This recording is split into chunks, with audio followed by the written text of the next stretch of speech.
Père de gloire, en ce matin, nous venons encore te bénir et te donner toute la gloire pour la vie, le mouvement et la respiration. Merci pour cette émission, la méditation du jour. Prends-en le contrôle et l'inspiration au nom puissant de Jésus-Christ. Amen. Enfant de Dieu, de là où tu m'écoutes ce matin, paix et bénédiction sur toi, au nom puissant de Jésus-Christ de Nazareth. Enfant de Dieu, je voudrais que nous méditions ce matin sur le livre de Philippiens au chapitre 2, les sentiments de Christ.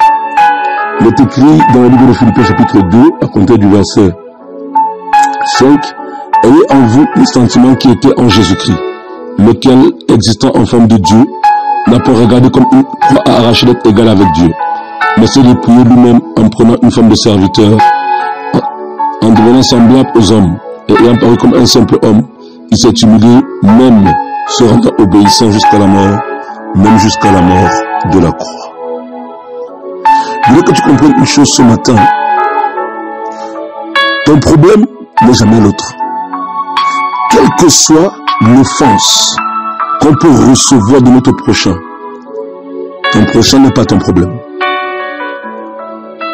Le problème de l'homme, c'est l'homme lui-même.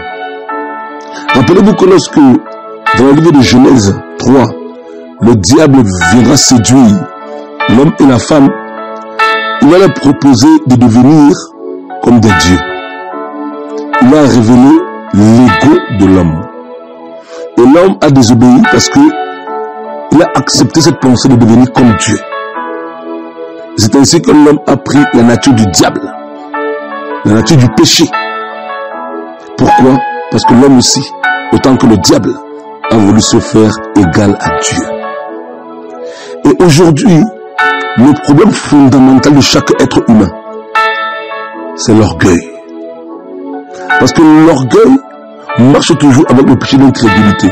Les hommes sont incrédules par orgueil. Refus de croire en Dieu. Refus de se soumettre à Dieu. Refus d'accepter l'œuvre sacrificielle que Dieu a accomplie à la croix pour les sauver. Refus d'obéir à Dieu quand même on est venu dans la vérité. Le problème fondamental de l'homme, c'est l'homme lui-même. Mais ici, le Seigneur nous exhorte à avoir ce sentiment.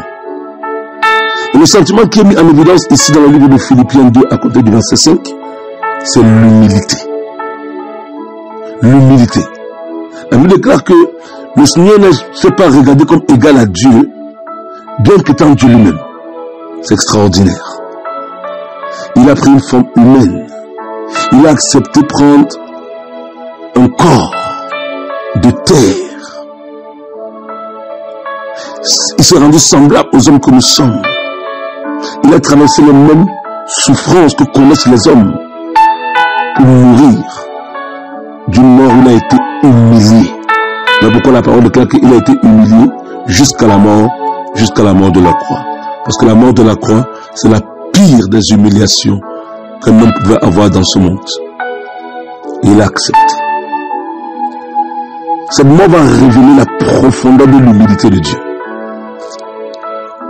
Le grand Dieu devenu tout petit. Le tout-puissant Dieu devenu le plus faible. Le Dieu très saint qui accepte de venir pécher à la croix pour sauver l'humanité.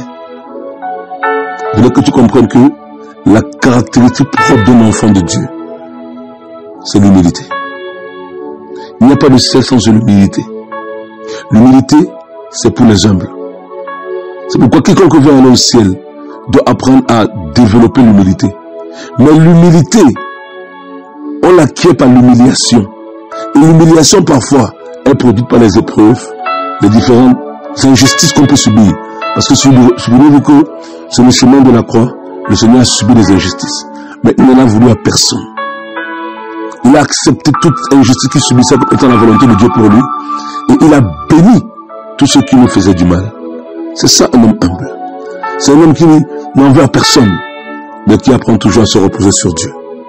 Voilà l'exemple qu'il nous a montré.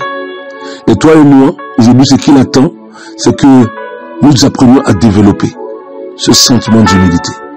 Parce que la véritable grandeur, c'est l'humilité devant Dieu.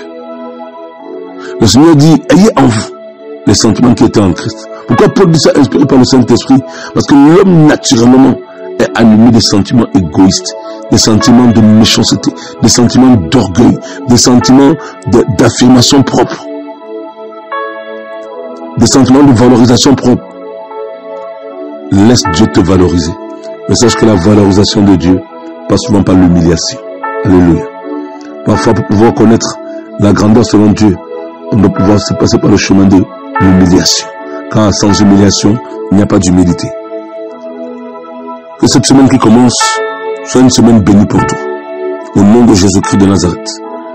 Que le Saint-Esprit de Dieu te conduise sur le chemin de l'humilité. Car c'est le chemin des véritables enfants de Dieu. Sois béni ce matin et que la paix et la grâce se mettent avec toi. Au nom de Jésus-Christ. Amen.